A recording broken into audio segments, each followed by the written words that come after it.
किसान भाइयों नमस्कार। किसान भाइयों, पशुपालन संबंधित बहुत सारे गतिविधि हमने देख चुका है। गाय पालन से लेकर के सुअर पालन, बकरी पालन और मुर्गी पालन में हमने ब्रॉयलर पालन, लेयर मुर्गी कैसा पाला जाता है और विभिन्न टर्की, इस तरह के गतिविधियाँ हम देख चुके हैं। आज हम देखते हैं बटेर पालन यानी जापानी स्क्विल पालन। ये एक ऐसा व्यवसाय है जो मुर्गी पालन के अंतर्गत आता है, लेकिन उससे बहुत सारे एक्टिविटी भिन्न हैं। अभी आप देख रहे हैं, ये है जापानी स्क्विल। जापानी स्क्विल इंडिया में 1974 में स्टार्ट हुआ है। ये बहुत सरल व्यवसाय है। इसका देख रेख रख रखाव वगैरह बहुत सरल है और इसको मार्केट भी बहुत अच्छा है। आजकल जो मुर्गी जो आदमी पसंद नहीं करते जो टेस्ट के हिसाब से, तो आज वो इस तरह के जो मुर्गी है जैसे बटेर है, टर्की है, गिनी फॉल है, इसका डिमांड बढ़ते जा रहा है। जैसे जैसे टूरिज्म पॉइंट ऑफ व्यू में देखा जाएगा तो फॉरेन कंट्रीज़ में मुर्गी का आजकल कम खपत होता है। उसकी जगह पर इस तरह के जो मुर्गियाँ होते हैं, बटेर, टर्की वगैरह डिमांड काफ़ी अच्छा है। तो आज हम देखते हैं एक किसान कोयल फार्मिंग कितना सफलता से कर सकेंगे और इससे कितना उनको फ़ायदा होगा। अब देखिए, इस शेड में आप जापानी स्क्विल देखते हैं। बहुत कम जगह पर बहुत ज़्यादा जापानी स्क्विल हम पाल सकते हैं। जापानी स्क्विल का आदमियों में अच्छा इम्पैक्ट रहता है। ये रिसर्च बता रहे हैं कि जापानी स्क्विल खाने पर जो छोटे बच्चों में प्राइमरी कॉम्प्लेक्स का प्रॉब्लम है, आस्थमा जैसा प्रॉब्लम है, उसके लिए बहुत काफ़ी लाभ पहुंचाता है। उसी तरह जो वयस्क आदमी है जिसमें ठंड का जो प्रकोप रहता है, या जो प्रेग्नेंट लेडीज़ है, या जो नर्सिंग मदर है, इनके लिए सब जापानी स्क्विल का जो खाना बहुत अच्छा माना जाता है। तो ये व्यवसाय करने के लिए आपको कुछ बातें ध्यान रखना होगा, वो मैं पीछे पीछे बता रहा हूँ। अभी आप देख लीजिए कि इसको किस तरह दाना पानी रखा जाता है, कि कौन कौन सा बर्तन में कैसे रखा जाता है। सरल सा छोटा सा लोहा का एक बर्तन है। ये लोहा का बर्तन होना का ज़रूरी नहीं है। अगर आप बम्बू का भी इस तरह का फीडर बना सकेंगे। पानी देने के लिए भी देखिए, साधारण बेसन में पानी रखा हुआ है, उसके ऊपर एक गार्ड दिया हुआ है। ये गार्ड इसलिए दिया हुआ है कि ये बटेर इसका अंदर ना उतरे। और इसको एक बार सुबह दाना पानी देने के बाद इधर आपको ध्यान देने की ज़रूरत नहीं। ओनली आपको अंडा उठाने के लिए मेहनत करना होगा, बाकी आपको बहुत सरल से ये पाला जा सकेगा। जापानी स्क्विल इसका ओरिजिन हुआ है जापान में। सबसे पहले उन्होंने इसको पालना शुरू किया था। वहाँ से ये 1974 में इंडिया में आया है। तो इंडिया में ये जो रिसर्च एग्रीकल्चर रिसर्च इंस्टीट्यूट ने लाया गया, वहाँ से ये पूरा देश में फैलाया गया है। इंडिया में दो तरह का जापानी स्क्विल है या बटेर है। एक तो जो ब्लैक ब्रस्टेड रहता है, जो नीचे उसका ब्लैक कलर रहेगा, वो वाइल्ड वैरायटी है। जो ब्राउन ब्रस्टेड रहेगा वो डोमेस्टिकेटेड वैरायटी है। इसमें जो वाइल्ड वैरायटी है उसमें जो प्रोडक्शन का क्षमता भी कम रहता है और उसको पालना मना भी है, उन्होंने बैन किया हुआ है। तो जो बटेर जो पालने के लिए है, यानी जो ब्राउन ब्रस्टेड जो बटेर है, उसको हम लोग पाला जा सकता है। एक बटेर वयस्क एज में 200 से लेकर 250 ग्राम तक उसका वेट होता है। अतः एक केजी में 5 से 6 बटेर मिलेगा आपको। और इसका जो मार्केटिंग है बटेर का बहुत डिमांड है, क्योंकि इसका खपत हमेशा बना रहता है। क्योंकि आजकल जो ये जो टेस्ट के हिसाब से आदमी डाइवर्सिफाइड पोल्ट्री फार्मिंग करते रहता है। ये एक डाइवर्सिफाइड पोल्ट्री फार्म में आते हैं। तो ये जो बटेर है, इस ब्रॉयलर वैरायटी भी होता है, लेयर वैरायटी भी होता है, जो केवल मांस के लिए पाला जाता है और अंडा उत्पादन के लिए भी पाला जाता है। इस तरह का वैरायटी है। लेकिन जो भी बटेर अगर आप पालेंगे, ये 6 से लेकर 7 हफ्ता तक मैच्योर हो जाता है, वयस्क हो जाता है। और 7 हफ्ता से ये उत्पादन में आ जाती है। और इसके अंडा जो है 8 से 10 ग्राम तक छोटा रहता है। लेकिन आप इसका मुर्गी का छोटापन या अंडा का छोटापन पर मत जाइए। इसको जो क्वालिटी है, इसका जो कंटेंट्स है, इसका जो न्यूट्रिटिव वैल्यू है, मुर्गी का अंडा या बाकी किसी तरह का अंडा से काफ़ी अच्छा होता है। रिसर्च करके या एनालिसिस में ये बताता है कि कोयल का जो मीट होता है उसमें कम से कम 20 to 21% प्रोटीन रहता है और इसमें फ़ैट की मात्रा बहुत कम, कोलेस्ट्रॉल ना का बराबर। इसलिए इसका कंजम्पशन में किसी को जो कोलेस्ट्रॉल का डर है वो भी नहीं है। और इसका अंडा में भी इसका प्रोटीन जो है 12% तक रहता है। तो 12% प्रोटीन बिकॉज ऑफ इसका जो हाई प्रोटीन क्वालिटी की वजह से ये आदमियों में जो न्यूट्रिशन का प्रोटीन का रिक्वायरमेंट है ये पूरा करता है। इसलिए इसका डिमांड बाहर देश में बहुत ज़्यादा है। लेकिन अभी इन द्वीपों में अभी तक इसका उतना पॉपुलरिटी नहीं हुआ है। विभाग द्वारा ये कोशिश में है कि ये जो जापानी स्क्वेल पूरे आइलैंड में फैलाया जाएगा। इसका जो चूजे हैं हमारा विभाग द्वारा दिया जाता है। एक चूजा का दाम 4 रुपये के हिसाब से हमारे सेंट्रल हैचरी में मिलते हैं, डोलीगंज में मिलते हैं, वहाँ से किसानों को बांटा जाता है। तो इसको पालने के लिए मुख्यतः ये देखना है कि कोई भी तरह का पशुपालन गतिविधि करने के लिए उनका पास ज़मीन का ज़रूरत पड़ती है। भले मुर्गी हो या जानवर हो, किसी भी तरह का पशुपालन गतिविधि करने के लिए उनको ज़मीन का ज़रूरत पड़ता है। ये जो कोयल पालन है, जिसका पास ज़मीन नहीं होता है, जो फ्लैट्स में रहते हैं, जो या आदमी शेयर अकोमोडेशन पे रहते हैं, वो भी ये कर सकते हैं। अभी देखिए ये छोटे से केज है, इसको हम यूज़ करके कम से कम 15 से 20 कोयल इसमें पाल सकते हैं। उनको जो जगह की ज़रूरत है, 1 स्क्वायर फीट में 5 से 6 बटेर हम पाल सकते हैं। जबकि मुर्गी में 1.5 स्क्वायर फीट चाहिए एक मुर्गी के लिए, जबकि आप इधर हम 1 स्क्वायर फीट पे 5 से 6 बटेर आप पाल सकते हैं। कहने का मतलब यह है 15 स्क्वायर फीट पर आप 100 बटेर आराम से पाल सकते हैं। अभी आप ये केज दिख रहा है, ये देखिए ये केज में आप कम से कम 20 से 25 बटेर पाल सकते हैं। इसका अंदर पानी रखने के लिए छोटा सा प्रोविज़न किया हुआ है और दाना रखने के लिए भी प्रोविज़न किया हुआ है। देखिए पानी रखने वाला प्रोविज़न में छोटा सा एक बर्तन है, इसके अंदर पत्थर डाला गया है। पत्थर इसलिए डाला गया जब ये छोटा रहता है तब इसके अंदर डूब कर मर जाता है। अभी तो बड़ा हो गया, पत्थर की ज़रूरत नहीं है। और ये केज को आप अपने गाड़ी का गैरेज हुआ या आपका किचन गार्डन हुआ या आपका टेरेस हुआ, कहीं भी इसको इस तरह लटका के 10 से 15 बटेर आप पाल सकेंगे। और इसका उत्पादन क्षमता ऐसा है, सालाना ये 1 साल आप पाल सकेंगे, अच्छा उत्पादन 1 साल तक रहेंगे तो 1 साल तक ये 280 से लेकर 300 अंडा दे देंगे। अगर आप 15 बटेर अपना घर पे पालेंगे तो कम से कम आपको 8 से 10 अंडा रोज़ाना मिलेगा। इससे आपका घर का जो प्रोटीन रिक्वायरमेंट है, आपका जो बच्चों में जो प्रोटीन डेफिशिएंसी वगैरह है वो आप मीट कर सकेंगे।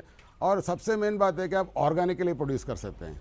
आजकल जो मार्केट में अंडा मिलता है या किसी तरह का जो बटेर मिलता है, जो भी मिलता है, अडल्ट्रेशन का ये डर हमेशा बना रहता है। अगर इस तरह के एक छोटा सा यूनिट अपना घर पे रखेंगे तो आपको ये हमेशा प्रोटीन का जो डेफिशिएंसी है मीट करते रहेंगे। और इसको जब पालने का बात आती है तो ये कैसा पाला जाएगा, तो ये होती है कि छोटे में बहुत बहुत छोटी साइज़ की रहती है। 8 से 10 ग्राम ही इसका वेट रहेगा, 8 से 10 ग्राम इसका वेट रहेगा। तब क्या होता है कि इसको ये जाली में नहीं पाल पाएंगे। उस अवस्था में आप इसको ज़मीन में पालेंगे या इसका नेट का जो साइज़ है छोटा कर देंगे, 1/2 इंच का नेट जो यूज़ करेंगे और नीचे एक तरपाल या बस्ता या प्लाईबोर्ड आप यूज़ करके उसमें आप सॉडस्ट भूसी, लकड़ी का भूसी डाल के छोटा में लाइट लेके उसको पाल सकते हैं। जब ये 2 हफ्ता से 3 हफ्ता का अवस्था में रहेगा तब आप इस तरह केज में शिफ्ट कर सकते हैं। ये 5 से 6 हफ्ता, मैंने बोला 5 से 6 हफ्ता में ये वयस्क हो जाता है, ये साइज़ की हो जाती है। आप कभी दिल में आपको ये डर रहेगा कि ये कितना साइज़ तक ग्रो होगा। 7 हफ्ता में ये 250 से 250 ग्राम वेट की आ जाती है। इसके बाद ये बढ़ती नहीं है, उसकी मैक्सिमम वेट उतना ही रहती है। उसके बाद उत्पादन में हमको ध्यान देना है। और ये जो केज है, ये केज में आपको लाइट का प्रोविज़न देना है। जब ये छोटा अवस्था में रहेगा तो इसमें कम से कम 95 डिग्री फ़ारेनहीट का टेम्परेचर इसमें देना चाहिए, क्योंकि उसको लाइट की बहुत ज़रूरत होती है। कभी कभी क्या होता, आप छोटे चूजे लेके आते हैं तो आपको मरने का डर हमेशा बना रहता है, क्योंकि बहुत से कंप्लेंट आया है चूजे ले आके उन्हें पाल नहीं पा रहे। कारण ये है कि इसमें लाइट का रिक्वायरमेंट ज़्यादा है, इसलिए आप जब 2 हफ्ता तक इसको कम से कम 90 to 95 डिग्री फ़ारेनहीट का टेम्परेचर आपको देना, तब जाके वो छोटा अवस्था में पाल पाएंगे। बटेर को हम घर के अंदर भी पाल सकते हैं या घर का बाहर भी पाल सकते हैं, क्योंकि ये बहुत स्मेल इस बाकी मुर्गी पालन या बतख पालन या ब्रॉयलर फार्मिंग से अलग है। इसमें स्मेल कम रहेगा। आप कहीं भी रखेंगे तो इसका जो लीटर होगा, इसको जो पैखाना वगैरह करेगा, नीचे प्लेबोर्ड रख के हम कवर करके डेली के डेली आप बिठा के आपका फूल पेड़ में डालेंगे, अब उसका खाद भी हो जाएगा और इसका डेफिकेशन भी डेली आप साफ कर सकेंगे। तो अगर घर के अंदर पालना चाहता है, जिस किसान के पास ज़मीन का अभाव है, वो घर के अंदर बटेर करना मांगता है, तो वो टायर टाइप कर सकते हैं। जैसे एक केज बनाया, उसमें अपने एक 500 कोयल रख के उसके ऊपर और एक टायर कर दिया। इस तरह 2-3 टायर करके 3,000 से 4,000 कोयल तक अब छोटे से रूम के अंदर आप पाल पाएंगे। और रख रखाव के बारे में हम थोड़ा ध्यान देते हैं। अन्य मुर्गियों की तरह या बतख मुर्गी जो ब्रॉयलर है, जो लेयर है, उस तरह के मुर्गियों की तुलना में बीमारियाँ बहुत कम आती हैं। इसका मृत्यु दर थोड़ा फास्ट से लेकर दूसरा हफ्ता तक, पहला हफ्ता से लेकर दूसरा हफ्ता तक जो मृत्यु दर है, मैंने बोला था करंट का अभाव अगर रहेगा, जितना गर्मी उसको चाहिए उतना नहीं मिलने पर उसका मृत्यु दर होता। जब ये 2-3 हफ्ता हो जाती है तो इसका जो वेट होगा, जो मैंने बोला 8 से 10 ग्राम में इसका चूजावस्था में वेट रहता है, इसका डबल हो जाती है। 5 हफ्ता तक ये एकदम ही मैच्योर हो जाता है, वयस्क हो जाता है। 7 हफ्ता में अंडा उत्पादन शुरू कर देता है। यह है इसका रख रखाव। तो रख रखाव के टाइम हमको ये ध्यान देना है कि हमेशा आपका शेड डस्ट फ्री होना चाहिए। ऐसा नहीं कि मकड़ी का जाल और ये डस्ट से पूरा शेड का जाली वगैरह भरा, ये कंडीशन में कुछ बीमारी आ सकता है। अन्यथा इसमें किसी तरह का वायरल बीमारी या बैक्टीरिया में जल्दी नहीं आते हैं। और मुर्गियों की तरह इसको बार बार वैक्सीनेशन वगैरह देने का भी ज़रूरत नहीं होती है। वो एक बार ये वयस्क हो जाते हैं, 8 हफ्ता क्रॉस कर लेती है, तो बहुत कम बीमारी देखा गया है। इसमें मृत्यु दर भी बहुत कम है। इसलिए आप इसको सक्सेसफुली एक व्यावसायिक तौर पर आप शुरू कर सकते हैं। और हम देखते हैं कि इनको जो खुराक वगैरह कैसा बनता है। अन्य मुर्गियों की जिस तरह खुराक बनाने के लिए हमें ज़रूरत है, मक्का का ज़रूरत है, soybean, groundnut cake, rice polish, mineral mixer, vitamin, ये मुर्गी दाना बनाने के लिए भी हमें ज़रूरत है। उसी तरह बटर में भी ये सारे इंग्रेडिएंट को मिला करके दाना बनाया जाता है और इसका कंजम्पशन जो खपत है वो भी बहुत कम रहती है। ये ऑन एन एवरेज देखा जाएगा तो चूजावस्था से लेकर के अंडा दे के ख़त्म होने तक 8 kg तक के दाना खाएंगे। एक कोयल, एक बटेर 8 kg तक दाना खाएंगे और इसका जो कंजम्पशन रेट रहेगा ऑन एन एवरेज 20 से 30 ग्राम तक रहेगा। तो ये दाना देते वक्त आपको ये ध्यान देना है कि सारे इंग्रेडिएंट इसमें मिलाया हुआ है कि नहीं। किसी तरह की कमी, किसी तरह की डेफिशिएंसी होने पर उत्पादन कम हो सकती है, किसी तरह की डेफिशिएंसी डिसीज़ का ये आदि हो जाएगी। अदरवाइज जो है किसी तरह का खास बीमारी नहीं होता है।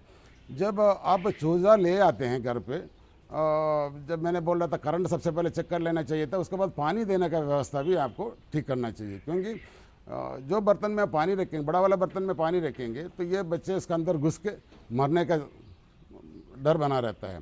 उसी तरह लाइट कम होने पर एक दूसरे के ऊपर पाइलिंग करना शुरू हो जाता है, एक के ऊपर चढ़ जाते हैं, तो एक जगह में ये जमा होना शुरू हो जाएगा, तो नीचे वाले सारे मर जाती है। तो आपको जब चूजा अपने घर पे लेके आया है तो सबसे पहले देखना चाहिए कि उसका घर सही तरीके से बना हो। देख ले उसका नेट भी बहुत छोटा होना चाहिए, क्योंकि ये उड़ के बाहर जाने की इनका आदत है। जब उसको बाहर जाने के रास्ता मिल जाएगी, ये उड़ कर चला जाएगा, फिर आपको पकड़ भी नहीं है। इसलिए उसका घर बनाते सब देखना चाहिए। ये अभी ये जो केज में है बड़ा सा जाली लगा हुआ है, छोटा अवस्था में उसको जाली का साइज़ भी छोटा होना चाहिए। और ये जो बर्तन होगा वो अभी आप देखते हैं, यहाँ बर्तन लगा रखा है, ये देखिए ये बर्तन है, इसमें ऐसा व्यवस्था है, प्लेट है, प्लेट के ऊपर एक ट्यूबुलर स्ट्रक्चर दिया हुआ है, उसी में पानी डाला जाता है, उससे पानी नीचे उतर के आता है। अगर आपके पास ये व्यवस्था नहीं है, प्लेट में आप अमूल डब्बा में पानी भर करके नीचे होल करके पलटी करके रखने पर भी पानी उतरते रहेंगे। और प्लेट का जो डेप्थ होगा बहुत कम होना चाहिए, नहीं तो जैसे मैंने बोल रहा था उसमें कोयल बच्चा जाके मर सकती है। अगर बर्तन की गहराई ज़्यादा है तो आप छोटे छोटे पत्थर, कंकड़ जो है इसमें डाल करके भर सकते हैं। जो कंकड़ के बीच में पानी आएगा वो बटेर पिएंगे तो उसमें डूब के मरने का चांसेस नहीं रहता। ये भी ध्यान रखिए कि जब आप लाइट दे रहे हैं, लाइट के नीचे पानी का बर्तन नहीं होना चाहिए। अगर लाइट के नीचे पानी के बर्तन देंगे तो वो पानी पीने का अलावा उसके ऊपर चढ़ना शुरू हो जाएगा और गीला कर देंगे और एक के ऊपर एक जमा होना शुरू हो जाएगा, उसमें भी मृत्युदर होने के चांसेस है। ये अगर 2 हफ्ता तक ये अवस्था आप थोड़ा ध्यान देंगे तो 2 हफ्ता में ये उसका दुगना साइज़ का आ जाती है। उसके बाद उसमें देखभाल आराम हो जाएगा, जैसे वयस्क जिस तरह देखभाल करते हैं उस तरह आप कर सकते हैं। तो जब आप दाना का व्यवस्था करते हैं तो ये ध्यान रखिए कि दाना किसी तरह का खराब वाला नहीं होना चाहिए, जैसे फंगस, बहुत दिन के पुराना दाना नहीं होना चाहिए, या दाना पानी से भीग के बहुत दिन रखा हुआ है, इसमें अफ्लाटोक्सिन का रिस्पॉन्स भी, इफेक्ट भी बहुत ज़्यादा रहता है। इसलिए दाना भी आपका स्वच्छ होना चाहिए, नया ताज़ा बनाया वाला दाना होना चाहिए। पानी भी स्वच्छ पानी होना चाहिए, क्योंकि पानी का द्वारा भी कोई सी बीमारियाँ आ सकती है।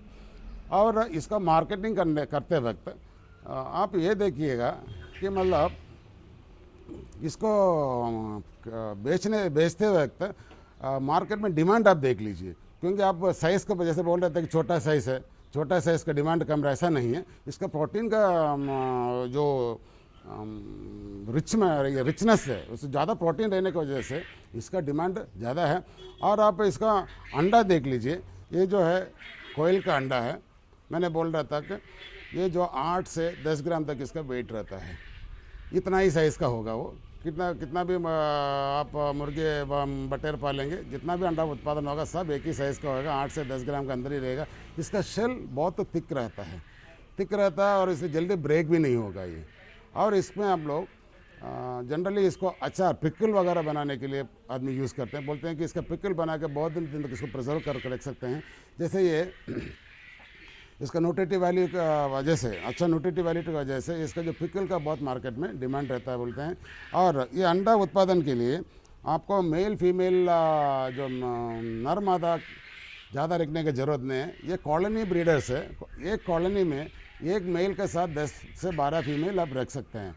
तो ये ज़रूरी नहीं है कि मतलब बहुत ज़्यादा मेल हो। बहुत ज़्यादा मेल होने पर उसमें डिस्टर्बेंस बहुत ज़्यादा रहता है, प्रोडक्शन अफेक्ट हो सकती है। इसलिए कॉलोनी ब्रीडर होने की वजह से एक मेल 10 से 12 फीमेल मादा के साथ में आप रियर कर सकते हैं। उसके लिए आप इसका सबसे बड़ा तकलीफ ये है कि इसका नर मादा पहचानने के लिए शुरुआत में तकलीफ होगा। जब यह वयस्क हो जाते हैं तब जाके इसको आप इसका नर मादा अलग से पहचान में आ जाएगा। बहुत ज़्यादा नर रखने पर आपको उत्पादन बहुत कम हो जाएगी, उत्पादन होगी नहीं।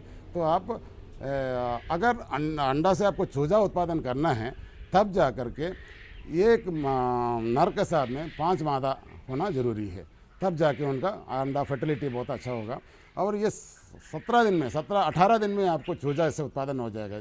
मुर्गी अंडा या बतख अंडा में अलग अलग दिन होता है इनका हैच होने का, अलग अलग ड्यूरेशन टाइम लेते हैं। ये मुर्गी अंडा जैसे 21 दिन में चूजा निकलते हैं, बतख 28 दिन में निकलते हैं, जबकि ये जो बटेर का अंडा होगा ये 18 दिन में जाके चूजा उसका उत्पादन हो जाए। इसलिए जब आप मुर्गी के साथ मुर्गी में कुड़ुक बैठा के निकालने मांगता तो भी आप कर सकते हैं, लेकिन जैसे ये चूजा निकलने लगेगा तब आपको उसका मुर्गी को अलग करना चाहिए, क्योंकि छोटा साइज़ का होने 8 से 10 ग्राम छोटा साइज़ का होने की वजह से मुर्गी उसको दबा के मार सकती है। तो आप इसको 18 दिन जैसे हैच शुरू हो जाएगी तब से उसको ध्यान देना चाहिए। जैसा हैच होते साथ आपको उसको मुर्गी को हटाना चाहिए। उसके बाद आप लाइट, जैसे मैंने बोला था, लाइट 95 डिग्री फ़ारेनहीट लाइट आप दे दीजिए तो आप ये चूजा अवस्था आप पार करके ले सकते हैं। और तीसरा हफ्ता में जाके आप इसको इस तरह केज में रियर कर सकते हैं या लीटर में पाल सकते हैं। 2 तरीके से पाल सकते हैं। जो आपने एक बार अंदर देखा होगा, ये है लीटर में पालने का, दूसरा आप देखें केज में पालने के लिए। तो लीटर में पालने का फ़ायदा ये होगा कि मतलब आपको अंडा ब्रेक नहीं होगा और बहुत ज़्यादा कोयल पाल सकें। जबकि आप केज में जब पालेंगे तो आपको टायर सिस्टम में बनाना होगा, नहीं तो आपको मेहनत जो है ज़्यादा करना पड़ेगी। लीटर में क्या है कि एक बार आपने अंडा वगैरह कलेक्ट कर लिया, सुबह झाड़ू वगैरह मार दिया तो आपका काम खत्म है। लेकिन आपको जो केज सिस्टम में तो उसको हर शेड से, हर केज से आपको अंडा वगैरह कलेक्ट करने के लिए तो टाइम लगेगा। लेकिन दोनों जो व्यवस्था है, केज सिस्टम तथा डीप लीटर सिस्टम, दोनों ही सिस्टम में आप बटेर को पाल सकते हैं। तो किसान भाइयों, ये जो व्यवसाय है बटेर पालन एक अच्छा व्यवसाय हो सकती है अगर आप इसको अपना के इन द्वीपों में जैसे टूरिज़्म का डेवलपमेंट बहुत ज़्यादा हो रही है, जैसे रेस्टोरेंट होटल्स वगैरह ज़्यादा आ रही है, इधर में जो आते फॉरेन्स इनको इनका डिमांड करके इसका वो करेंगे, डिमांड बहुत ज़्यादा रहेगा। अगर इस आप उत्पादन इसका करेंगे तो इसका मार्केट बना रहेगा और इसका टूरिज़्म पॉइंट ऑफ व्यू में ये एक बहुत बड़ा व्यवसाय बनकर आपको मुनाफा दे सकते हैं। इसलिए किसान भाइयों कोयल पालन अपनाइए, ये हमारा आपसे विनती है। धन्यवाद।